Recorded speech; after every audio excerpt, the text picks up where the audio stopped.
आप आज राधाष्टमी व्रत के बारे में है, राधाष्टमी के व्रत के व्रत बैठ रही। पहले हमें समझना होगा कि हमारी लाडली जो है कौन। महाप्रेम समुद्र का सार रूप, और वो केवल प्रेम प्रकाशन के लिए ही प्रकाशित हुई है। सत्प्रेम सिंधु मकरंद रसौग धारा, सारा नजस्रमभिता स्रवदाश्रितेषु। श्री लाडली जी के चरणों का जिसने आश्रय लिया, प्रेम समुद्र में डुबो दिया। प्रेम समुद्र कौन है? लालजू। और प्रेम समुद्र का सार कौन है? लाडली जू। लाडली जू का सबसे बड़ा व्रत है प्रेम, जिससे आधीन की हुई है लालजू को। लालन तेरे ई आधीन, तेरे ही रस बस श्याम सुंदर वर, जांचत हैं ज्यों दीन। लालन तेरे ही आधीन, सुनरी सखी हो साची कहत हो, तू जल है ये मीन। लालन तेरे ही आधीन। जागतिक जो साधनात्मक व्रत रखे जाते हैं, जैसे हम एकादशी व्रत रहते हैं, जन्माष्टमी व्रत रहते हैं, ऐसे ही जैसे राधाष्टमी व्रत की बात, ये राधाष्टमी व्रत मात्र केवल प्रेम प्राप्ति, प्रेम। यहाँ लौकिक व्रतों का कोई भी अनुष्ठान पहुँचाने में सामर्थ्य नहीं है। इसलिए यहाँ एक व्रत, एक नियम, एक आस, एक विश्वास, गोरे चरणारविंद का आश्रय लेकर निरंतर राधा नाम में डूबना। इसके आगे हम कुछ नहीं। ज्ञान धर्म व्रत कर्म जिते सब, काहू में नहीं मोय प्रतीति। ज्ञान धर्म व्रत कर्म जिते सब, काहू में नहीं मोय प्रतीत। रसिक अनन्य निशान बजायो, एक श्याम श्यामा पद प्रीति। श्री हरिवंश चरण निज सेवक, बिचले नहीं छाणी रस रीति। 24 घंटे के व्रत से प्रेम की प्राप्ति नहीं होती। एक 24 घंटे का व्रत रह ले, उससे प्रेम की प्राप्ति नहीं होती। एक भी वृत्ति हमारी लाडली जो से अलग न जाए, इससे प्रेम की प्राप्ति होती है। राधा राधा राधा।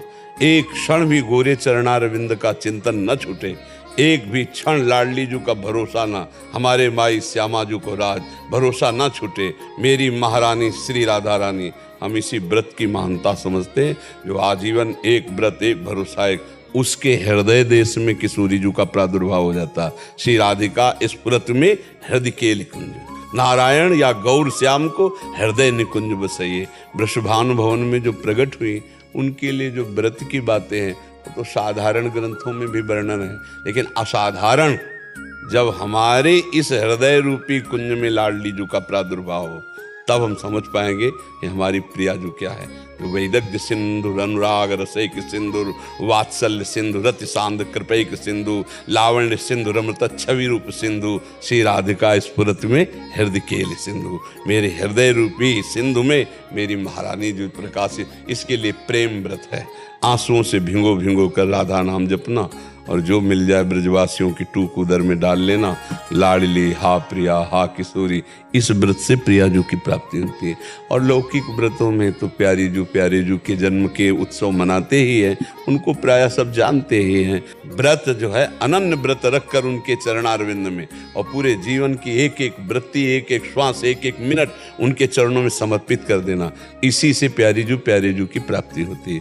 अब जैसे कोई जन्माष्टमी में ऐसे रहते हैं, भूखे रहे 12 बजे, और 12 बजे के बाद इतने पकवान, इतनी वस्तुएं पाले, बोले हमारा व्रत हो गया।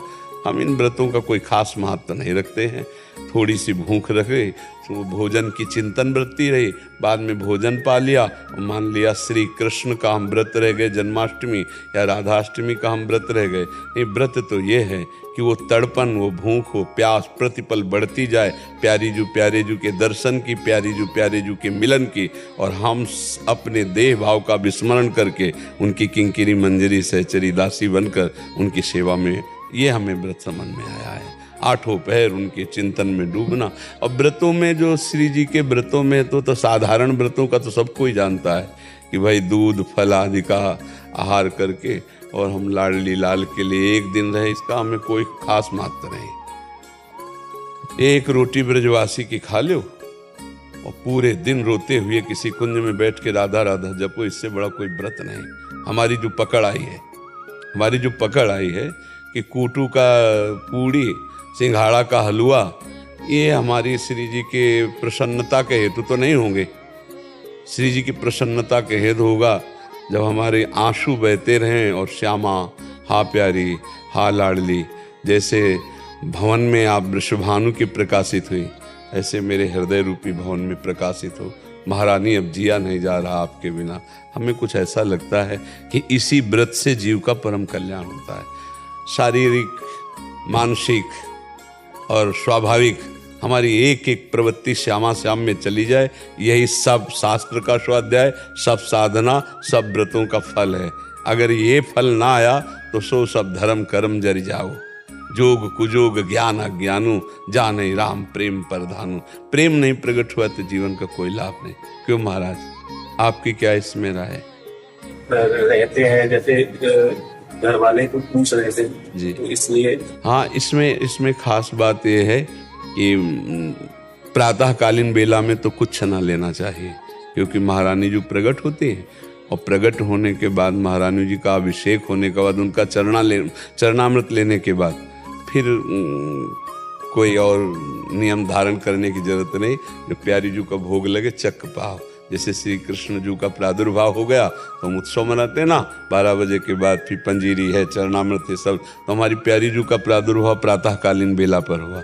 4 बजे जब यमुना जी गए तो वहीं से एक नील कमल मिला और उस कमल को एक दिव्य आकर्षण, एक दिव्य बेशुद्ध होते हुए वृषभानु जी आए और कीर्तिजा की गोद में जे हुई तो माता कीर्तिदा को ऐसा लगा मेरे गर्भ से कन्या प्रकट हुई, जबकि वो लाडली जी उसी नील कमल से प्रकाशित हुई, स्वर्ण कांति एकदम। और गोद में लाडली जी का प्रादुर्भाव गर्भ से नहीं होता है, जैसे लालजू का प्रादुर्भाव गर्भ से नहीं होता। वो भय प्रगट कृपाला, वो प्रकट होते हैं, सामने प्रकट होते हैं, पर आभास यही होता है कि मेरे गर्भ से प्रकट हुए। उनकी योग माया का ऐसा प्रभाव होता है, ऐसा आभास होता है। तो लाडली जी जब प्रकट हो गई तो अब तो उत्सव मनाना है ना। हाँ, तो जो लाडली जी को भोग लगे वो पावे, खूब राधा राधा उस दिन जपे, श्री जी के गुणगान करे, श्री जी के चिंतन में रहे। सबसे बड़ा व्रत होता है अंदर का चिंतन। बाहरी खान पान से श्री जी प्रसन्न नहीं होते, आप सच्ची मान। कितने ऐसे पशु पक्षी हैं जो केवल फल आहार करते हैं? कितने पक्षी ऐसे, क्या उनको भगवत प्राप्ति हो जाती है? कितने ऐसे जीव हैं जो जल में रहते हैं, जल आहार करते हैं केवल, क्या उनको भगवत प्राप्ति हो जाती है? कितने ऐसे आजीवन उनके सामर्थ्य नहीं संभोग की, तो वो क्या भगवत प्राप्त हो जाते हैं? हर चीज पर जब ध्यान देते हैं तो ये सब साधन गौड़ होते हैं। भगवान ने एकादश स्कंद में कहा है, व्रतांश यज्ञ छंदांश तीर्था नियमा यमा यथा वरुंधेत सत्संगा सर्वसंगोपहिमाम। मैं किसी व्रत से वैसे अधीन नहीं होता, मैं यज्ञ से भी अधीन नहीं होता, मैं तीर्थयाटन से, वेद स्वाध्याय से, तपस्या से भी अधीन नहीं होता। जैसा भगवत प्रेमी महात्माओं के संग से अधीन हो जाता हूँ, क्योंकि भगवत प्रेमी महात्माओं के संग से सीधे प्रेम, चित्त की वृत्ति का आबाद होकर प्रभु में लग जाना, यही भगवत प्रेमी महात्मा के संग का फल है। तो सब व्रत, सब नियम, सब तप एक फल है, हमारा चिंतन लाडली जी। उस दिन तो कम से कम लाडली जी का ही कीर्तन, लाडली जी का ही चिंतन चले तो वो व्रत हुआ। अब जैसे नाना प्रकार की फलाहार की सामग्री बनाकर और उसको पाना, उसे व्रत नहीं कहते। जैसे एकादशी व्रत है ना, उसमें 24 घंटे ऐसे रहना चाहिए। एक बार जल और थोड़ा सा कुछ ले ले फल, नहीं तो जल से काम चला ले, मर थोड़ी जाएगा एक दिन में। तो ऐसे भगवत आराधना के व्रत किए जाते हैं जब भगवान प्रकट होते हैं, चाहे कृष्ण जन्माष्टमी हो चाहे राधाष्टमी हो। पर जब भोग लग जाए फिर उसमें ये ना देखे कि क्या भोग लगा है, कि प्रसाद पावे, को कीर्तन करे, को गुणगान करे। क्योंकि हमारी प्यारी जी का तो प्रातःकाल ही प्रादुर्भाव हो जाता है। लालजू महाराज का जरूर रात्रि के 12 बजे होता है, तब तक उपवास करते हैं भक्तजन, कुछ नहीं खाते पीते हैं, नहीं खाना पीना चाहिए। और फिर जब प्रकट हो गए तो फिर उनका अभिषेक, चरणामृत, पंजीरी, जो प्रसाद मिले उसे पाके फिर कीर्तन करना चाहिए, रात्रि भर जगना चाहिए। तो हमारी श्री जी तो प्रातःकाल सुकुमार तत्व है ना, तो ब्रह्म मुहूर्त बेला पर प्रकट हुई, तो बस उस समय कौन खाता पीता है, उस समय प्रायः कोई नहीं खाता पीता। फिर इसके बाद जब अभिषेक हो जाए तो फिर चरणामृत लेके फिर लाडली का भोग लगावे आनंद से। और अगर ऐसा विधान करे कि भाई आज हमें नहीं पाना है, तो फिर चरणामृत पी के ही रह जाए, दूसरे दिन फिर भोग लगा के पावे, ऐसा भाव कर ले। ऐसे ही कर रहे हैं सप्तमी की शाम से हाँ। नवमी को बोलते हैं। हाँ, तो ऐसा कर लेना चाहिए।